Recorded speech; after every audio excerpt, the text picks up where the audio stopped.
was there a moment early on in the game where you thought Schlittler could deliver that type of performance?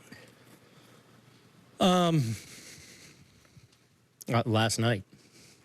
I mean, honestly, every time he's taken the ball, like, I feel so good about him that he's capable of doing anything because he's such a good strike thrower and with that stuff. But felt great about where he was mentally last night when he was leaving. And, you know, as I said, results aside, you never know what the results going to be. Like, I knew it wasn't going to be too big for him. But just, I mean, what a performance. Your starting pitchers this series, 3 runs and 20 and a third. How big of a lift is that when your starting pitchers are doing that? Yeah, I mean, they were all excellent in their own way, capped off by Cam tonight. But, excuse me, we end up getting over, what'd you say, over 20 innings? 20 and a third. Yeah, I think you sign up for that, right? And, you know, they were great. You know, allows the bullpen to set up properly, and, you know, Bed coming in on the third, excuse me, third day in a row, finishing it off was awesome. Far right, Jorge. Aaron, just it's one thing to be impressive as a rookie. It's another to do what he just did, which was historic. I mean, what did he do tonight that allowed him to just completely dominate the way he did? I think just didn't make it more than it was, but also realized the importance of it. And, you know, when you throw 100 and command the baseball and can land your secondary pitches, you can be a problem for the opposition. So that's what he's capable of. And, you know, obviously efficient enough to get through 8 innings there. And, yeah, I mean, just I'm not surprised, honestly. Was there a conversation after the 7th inning there about, you know, do we take him out here? I just wanted to – I didn't even want to talk to him much. I just wanted to say, you good? Like, back out. I didn't – usually I'll come down the steps if I'm going to have a conversation or take him out. I kind of stood on the steps and just kind of gave him that away, and I just – you good? And you know, he was.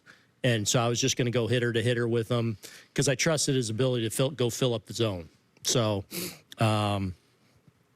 you know, obviously I had Devin ready behind him there in the 8th if anything got away, but he ends up having a really, really quick inning. And, you know, so no, not much conversation about whether I was going to bring him back out or not.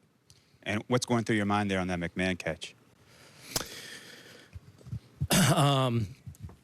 So it went up, and then I felt like I saw, you know, kind of my periphery. I feel like he's got a beat on it, but I know where he's headed, and he's on the dead run. So it just flashed back to Gio Urshela, you know, a couple years ago when he went flying into the dugout against, I think, Tampa late in the season. So I came sprinting out of the dugout just because I know that can be dangerous over there, and just a great play by a great defender.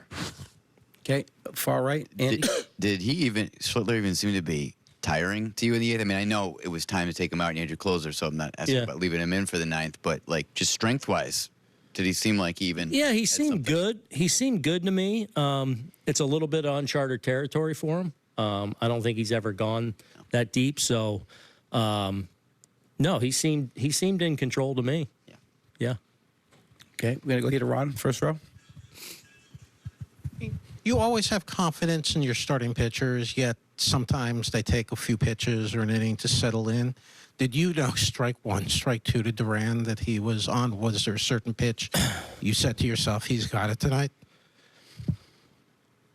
Honestly, that's how I feel most nights with him since he's come up. Like, I feel like he's capable of going out and dominating because he is such a good strike thrower with his stuff. I thought Duran threw a really good at-bat on him to start off the game. You know, he got some good swings off. 6-7 pitch at bat. It was a really competitive at bat, but so I don't know if it's told me he's on tonight or not because I've frankly felt that most nights he's taken the ball for us. And you mentioned a conversation with him yesterday. What did he say during that conversation that made you feel like that? No, I'm not going to reveal anything, but he was ready for today.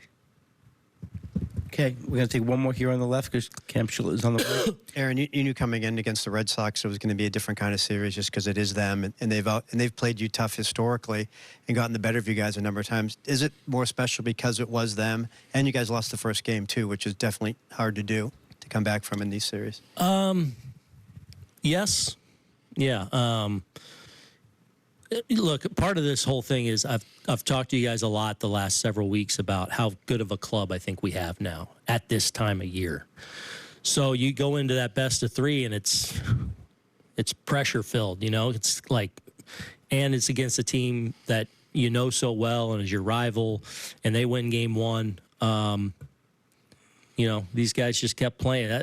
Honestly, going into tonight for me personally, like it felt like as pressure-packed game as I've ever been in. As a player, manager, that's World Series games, that's clinching to go to the World Series game, you know, just because it's like, man, the context in my brain of like what I think our team is, a great opponent, a storied opponent, here, down one, boys answered the bell and played great baseball these last couple days. Aaron, thank you.